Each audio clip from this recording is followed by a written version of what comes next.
एक बार कई बड़े साधु संत पधारे। उन्हें देखकर श्री कृष्ण के पुत्र सांब और उनके कुछ दोस्तों ने ऋषि मुनियों के साथ शरारत करने की एक योजना बनाई। सांब एक गर्भवती स्त्री का भेष धरकर ऋषि मुनियों के सामने पहुंचा और उनसे अपने होने वाले बच्चे के बारे में पूछा।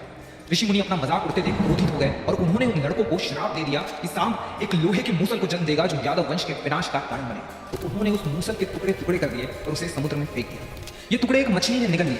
ये मछली मछुआरों के जाल में जा फंसी और जब उसको चीरा गया तो उसके पेट से वही लोहे के टुकड़े निकले। एक शिकारी ने वो टुकड़े निकालकर जहरीले तीर बनाने में इस्तेमाल कर लिए तो वे भी पास ही एक पीपल के पेड़ के नीचे बैठ गए। उसी समय जरा नाम के एक शिकारी ने उन्हें हिरन समझकर उन पर तीर चला दिया। ये वही शिकारी था जिसने मछली के पेट से निकले टुकड़ों से तीर बनाया था। वो जहरीला तीर श्री कृष्ण के पैर में जाकर लग गया और इसी प्रकार श्री कृष्ण भी इस लोक को छोड़कर अपने धाम लौट गए। अश्वत्थामा। गुरु द्रोण के बेटे अश्वत्थामा एक चिरंजीवी, एक इमॉर्टल होने के साथ साथ he was also one of the अवतार ऑफ 11 रुद्रास। गुरु द्रोण एक बेटा चाहते थे और इसीलिए वो तपस्या कर रहे थे, जिसके चलते शिवजी ने खुश होकर गुरु द्रोण को वरदान के तौर पर एक बेटा दे दिया और उस बेटे को चिरंजीवी, अमर होने का वरदान।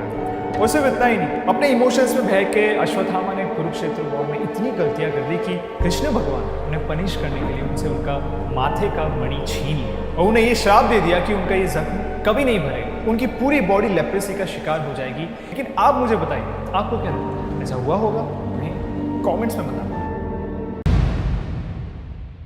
पांडवों और कौरवों के बीच महाभारत का युद्ध शुरू हुआ, जिसमें श्री कृष्ण ने अर्जुन के सारथी के रूप में अहम भूमिका निभाई।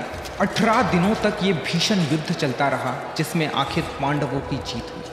महाभारत के स्त्री पर्व के अनुसार जब कौरवों की माता गांधारी ने अपने पुत्रों के मृत शरीर देखे तो उन्होंने श्री कृष्ण को युद्ध के लिए दोषी ठहराया।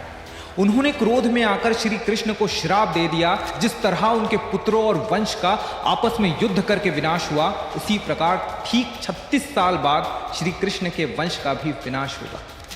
श्री कृष्ण ये जानते थे कि उनके वंश का विनाश आपस में लड़कर ही होगा, इसीलिए उन्होंने इस श्राप को हंसकर स्वीकार कर लिया।